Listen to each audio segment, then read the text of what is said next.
Hello everyone, welcome to Exam Dost my dear students. I am back again and this time I am back with one very important, one very interesting session for you all. What is this session all about? This session is all about beta the power of perseverance. आप लोग देखिए यार बहुत बार ये कहते हैं कि sir motivational session लीजिए. मैंने सोचा rather than taking a motivational session क्यों ना मैं आपको एक ऐसी क्वालिटी के बारे में गाइड करूं जो आप लोगों की लाइफ में बहुत बड़ा रोल प्ले करने वाली है, जिस क्वालिटी के बिना you can not become big, you can not conquer your challenges, you can not become a GATE ranker. तो ऐसी ही एक स्टोरी मैं आपके सामने लेके आया हूं which will highlight the importance of perseverance, which will highlight the importance of not giving up और कितने टफ सर्कमस्टांसेस के थ्रू भी कोई इंसान सक्सेसफुल बन सकता है. मैं उम्मीद करता हूं कि आप लोग मेरे पीछे एक कैरेक्टर को रिकॉग्नाइज कर रहे होंगे, right? He is none other than Harry Potter. तो बिफोर वी स्टार्ट एक कोट की हम लोग बात करते हैं. Working hard is important but there is something that matters more, believing in yourself. तो यार मेहनत तो देखो सभी करते हैं, मेहनत करना जरूरी भी है, लेकिन मेहनत करते समय खुद पे विश्वास रखना उससे भी ज्यादा जरूरी है. आप लोग में से बहुत सारे लोग सेल्फ डाउट करते हैं कि आपसे हो पाएगा या नहीं हो पाएगा, नहीं हो पाया तो क्या होगा, घर के अंदर क्या माहौल होगा, क्या क्या एडवर्सिटीज फेस करनी पड़ेंगे, सारी चीजें आप इमेजिन करते हो. लेकिन एक बार अपने दिल पे हाथ रख के एक बार भरोसा करके देखो बच्चों कि yes you can do it. That is very very important, not just working hard. देखो यार जब मैं मेहनत भी करता हूं तो एट द सेम टाइम मेरे सामने कोई चैलेंज होता है तो सबसे पहला मेरा ये स्टेप होता है कि मैं खुद को ये यकीन दिलाऊं कि हाँ यार इस चीज से मैं गो थ्रू कर सकता हूं और गो थ्रू करके इस चीज से मैं निकल भी सकता हूं और अच्छा भी कर सकता हूं. ठीक है, तो ये चीज बहुत ज्यादा इंपॉर्टेंट है, खुद पे यकीन रखना.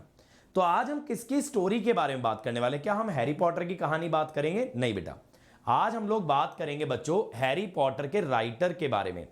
तो आई होप कि आप लोगों ने राइटर का नाम सुना हो, जेके राउलिंग. ठीक है, she is one of the very very famous writer because of her story about Harry Potter. तो यार देखो हैरी पॉटर मूवीज बहुत सारे बच्चों ने देखी होती हैं, बहुत सारी स्टोरीज पढ़ी होती हैं, लेकिन शायद उनके राइटर को हम लोग उतना इंपॉर्टेंस नहीं देते हैं, उनके राइटर के बारे में उतनी चर्चा नहीं करते हैं. बट उनकी कहानी बेटा हम लोग के लिए एक बहुत बड़ा एग्जाम्पल बन सकती है. कैसे? देखो हैरी पॉटर की जो ऑथर थी उनका नाम था जेके राउलिंग, राइट?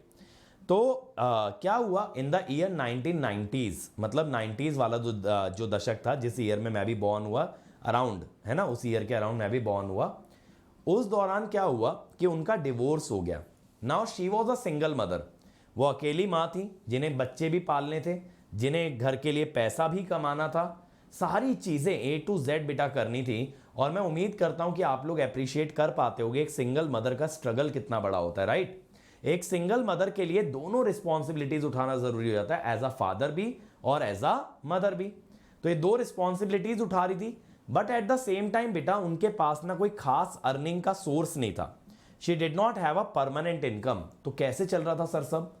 तो बेटा ऐसे चल रहा था कि सरकार कुछ वेलफेयर फंड देती है, और आप लोग जानते हो बेटा सरकारी फंड कभी भी बहुत ज्यादा ह्यूज या बहुत ज्यादा बड़े तो नहीं होते हैं, बट ठीक है जो भी उनको मिनिमम अमाउंट मिल रहा था उसमें वो अपने बच्चों को कैरी कर रही थी, उसमें वो अपनी रिस्पॉन्सिबिलिटीज पूरी कर रही थी. लेकिन even in that sort of a time she did not give up her passion for writing. जैसे हम में से बहुत सारे लोग होते हैं यार, जैसे हमारे ऊपर कोई हार्डशिप आती है, जैसे कोई टफ टाइम आता है, तो we give up our dreams, we give up our passion. तो वो उन्होंने नहीं किया. इतना सब चलते हुए भी अपने पैशन को कंटिन्यू किया.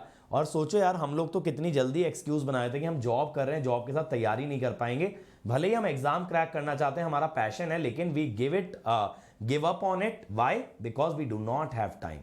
But she after facing so many adversities she never gave up on her dream. ठीक है, तो उन्होंने क्या यार, उनको देखो राइटिंग करने में अच्छा लगता था, किताब लिखने में अच्छा लगता था, कहानी लिखना अच्छा लगता था, तो अपना जो भी टाइम उनको मिल पाता था उसमें she used to do this writing. और उन्होंने अपनी पूरी जी जान तन मन से पूरा इन्वेस्ट करके एक स्टोरी लिखी about a boy none other than Harry Potter. और आपने देखा होगा बेटा, अगर आपने हैरी पॉटर मूवी देखी होगी, किस तरह से पूरा मैजिकल वर्ल्ड क्रिएट किया गया है, किस तरह से विजर्डरी के बारे में बात की गई है, किस तरह से हॉगवर्ड्स क्रिएट किया गया. मतलब कि यार ऐसा होता है ना, अगर आप वो मूवी देखते हो तो you get transported to a parallel world. आपको सच में लगने लगता है कि दुनिया ऐसी होती है और आप उस दुनिया के अंदर चले जाते हो। ऐसा जादू ना सिर्फ मूवीज से हुआ बल्कि उनकी किताबों में भी उन्होंने इस तरह की राइटिंग की कि उन्होंने इस तरह का मैजिक क्रिएट किया। अब आपको क्या लगता है क्या हुआ होगा जब उन्होंने एक किताब लिखी होगी और पब्लिशर्स के पास गई होंगी? आपको लगेगा बेटा आग लग गई होगी, सर मचा दिया होगा, एकदम लोग पागल हो गए होंगे, भाई क्या लिख डाला है। ऐसा नहीं हुआ। सारे पब्लिशर्स ने बेटा लाइन से उनको रिजेक्ट कर दिया, लाइन से रिजेक्ट कर दिया है। ऐसा कैसे भाई, इतनी गजब किताब और रिजेक्ट कर दिया। उस समय पे पब्लिशर्स को क्या लगा कि जो उनकी कहानी है वो जनरल जनता के साथ, बच्चों के साथ, बड़ों के साथ कनेक्ट नहीं कर पाएगी, क्योंकि ये रियल वर्ल्ड स्टोरी तो है नहीं, ये कोई ऐसा भी नहीं है मिस्टीरियस नॉवल है, ये प्योर फिक्शन है, प्योर फिक्शन, वो भी मैजिकल। ऐसा भी नहीं ना कि देखो फिक्शन में जैसे मर्डर के बारे में कोई कहानी है तो इंसान सोचता है थ्रिल है, सस्पेंस है, लेकिन यहां जो कहानी उन्होंने लिखी that is pure, that is purely fiction, that is purely magical. अब यार उन्हें उम्मीदें तो बहुत थी इस किताब से कि ये किताब चलेगी, ये किताब एक्सेप्ट होगी, लेकिन सब जगह से रिजेक्शन मिल गया। अब आप सोच रहे हो आपने दिन रात एक करके अपना पैशन फॉलो किया, आपने सब कुछ किया, एंड ऑफ द डे क्या हुआ? सब लोग ने रिजेक्ट कर दिया। कितना दुख हुआ होगा, कितना हार्श हुआ होगा ये डिसीजन, जहां सबने उन्हें राइट ऑफ कर दिया, जहां सबने उनको रिजेक्ट कर दिया। तो यार still she never give up. वो और पब्लिशर्स के पास ट्राई करती रही कि कहीं ना कहीं से उनको एक्सेप्टेंस मिलेगा, कहीं ना कहीं से कोई तो उनकी कहानी को आगे लेके जाएगा। तो एक बहुत छोटे से पब्लिशिंग हाउस ने उनकी कहानी को एक्सेप्ट किया यार, ठीक है। उतनी डिटेल में नहीं जाएंगे, कौन पब्लिशर था क्या था, कहानी पे ध्यान दो। तो एक बहुत छोटे से पब्लिशिंग हाउस ने उनकी कहानी को एक्सेप्ट किया और किताब प्रिंट की। अब किताब प्रिंट तो की, क्योंकि यार पब्लिशर बहुत छोटा था, कोई बहुत बड़ा पब्लिशर नहीं था, तो इस किताब का रीच भी लिमिटेड था। तो किताब लोगों को पसंद तो आई, लेकिन बेटा किताब एकदम से पिकअप नहीं की। जैसे आज की डेट में हम कहते हैं ना वायरल हो जाना, वैसा नहीं हुआ। अब इस कारण से पैसा तो फिर भी नहीं आया किताब पब्लिश होने के बाद। अब आप सोचो फिर कितनी ट्रेजेडी, अब पब्लिश हो गई तब भी पैसा नहीं आ रहा। Still she has to fight for bread, रोटी कमाने के लिए बेटा लड़ना है, बच्चों को पालने के लिए लड़ना है, वो लड़ती नहीं, फिर भी उन्होंने गिव अप नहीं किया। धीरे धीरे क्या हुआ, ये कहानी उठने लगी। एंड व्हेन शी सॉ कि यार कहानी लोग को पसंद आ रही है, मतलब भले ही पैसा नहीं आ रहा बट फीडबैक अच्छा है, तो उन्होंने क्या किया, उन्होंने और किताबें लिखनी शुरू करी, इस सीरीज की आगे की किताबें लिखी। उन्होंने जो पहली बुक लिखी थी ना, आप लोगों ने देखी भी होगी पहली movie Harry Potter and the Philosopher's Stone, वो उन्होंने पहली बुक लिखी थी। उसके बाद उन्होंने और कहानियां लिखनी शुरू करी, और जैसे जैसे एक एक किताब पब्लिश होती गई वैसे वैसे वो ग्रो करती गई, उनका फाइनेंस भी ग्रो करता गया, उनकी लाइफ भी बेटर होती गई। बट पता है क्या, इतने अच्छे मुकाम पे पहुंचने के बाद ऐसा हो सकता है ना इंसान रिलैक्स हो जाए कि अच्छा कमा लिया, चलो यार मेरा तो काम पूरा हो गया। उन्होंने इसके बावजूद जो वेल्थ उन्होंने कमाया उसका मैक्सिमम पोर्शन उन्होंने डोनेट किया ऐसे लोगों के लिए जो लोग उनकी ही सिचुएशन में होते हैं, जिनके पास खाने को खाना नहीं होता, रहने को घर नहीं होता। ऐसे ही लोगों के लिए उन्होंने अपनी मेजॉरिटी ऑफ वेल्थ को डोनेट कर दिया और बहुत सारे सोशल कॉजेस के लिए लड़ी। अब क्या होता है, यहां से हमें सीखने क्या मिलता है? देखो दो तीन बातें। एक तो यार देखो, अगर आप अपनी सिचुएशन को अपना एक्सक्यूज बनाओगे, सिचुएशन किसी की कैसी भी हो सकती है, किसी की थोड़ी अच्छी हो सकती है, किसी की ज्यादा खराब हो सकती है, लेकिन सिचुएशन तो कैसी भी हो सकती है। Situation is never ever in our hands, हमारे हाथ में तो नहीं है ना हमारे सर्कमस्टांसेस, हमारे हालात। तो अगर आप अपने हालात को अपना एक्सक्यूज बनाओगे बेटा, तो आप जिंदगी में हमेशा पीछे रह जाओगे।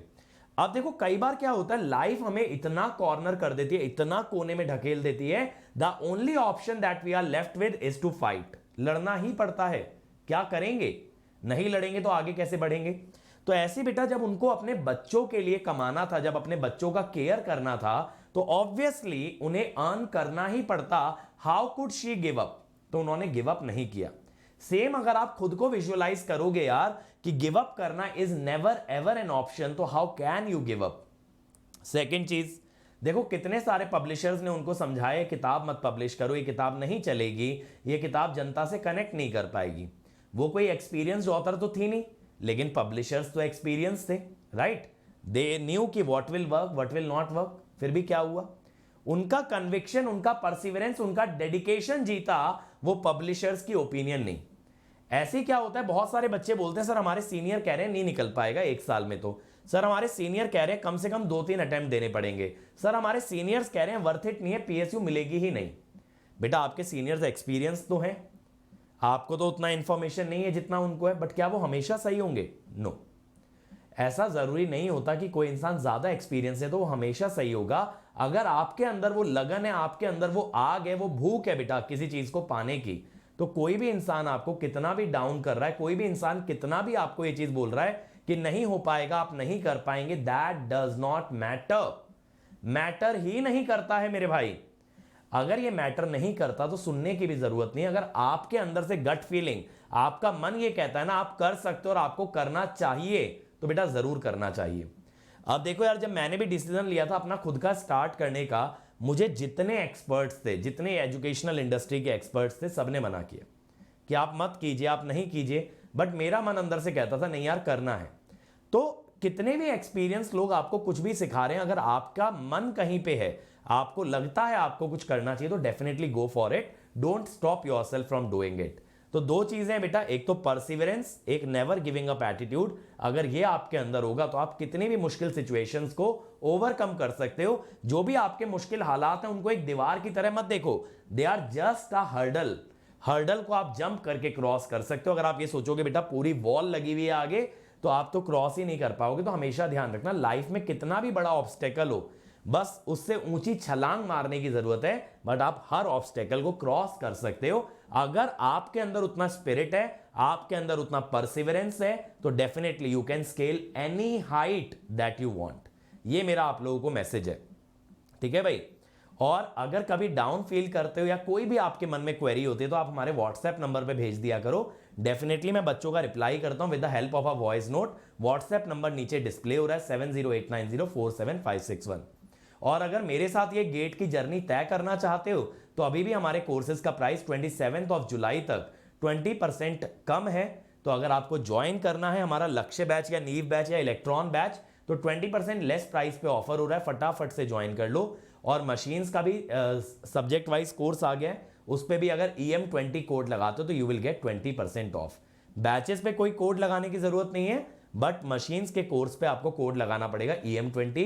प्लस एक टेस्ट सीरीज हमने लॉन्च कर दी है जिसपे अगर आप कोड लगाते हो अंकित ESE, you will get 10% discount, ठीक है। तो यार ध्यान रखिए इन सभी बातों का। और भी अगर कोई क्वेरी होती है तो जरूर वीडियो के कमेंट्स में बताना, और ये वीडियो कैसा लगा ये भी कमेंट्स में बताइएगा। चैनल को लाइक कर दीजिए, वीडियो को लाइक कर दो, चैनल को सब्सक्राइब कर लो, और इस वीडियो का लिंक ज्यादा से ज्यादा शेयर कर दो। और इस चैनल पे पहली बार आए हो तो सब्सक्राइब करना, और अगर अभी तक बेल आइकन नहीं दबाया तो बेल आइकन दबा लेना, ताकि हर वीडियो का नोटिफिकेशन आपको मिले, ठीक है। तो इसी प्रकार के नेक्स्ट वीडियो में मिलते हैं, तब तक आप लोगों से अलविदा लेते हैं। Thank you and I hope you get benefited from this video, and all the best to all of you.